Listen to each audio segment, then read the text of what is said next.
I want to beg us. I really want to beg us from where I start. Let's stay focused.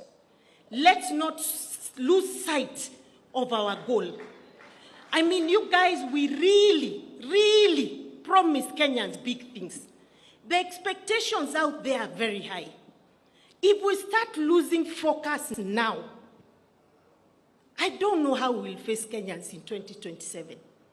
I personally want to stay focused to what we promised the people of Embu County.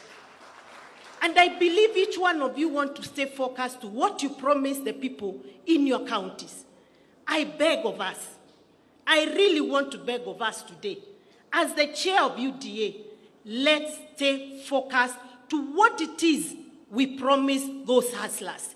Because if we don't deliver, those hustlers will send us out of power, and they'll send us with vengeance. So let us talk about roads, electricity, education, health, pipes. Let's tone down on the politics. It is not healthy. It is not healthy. It is the wrong time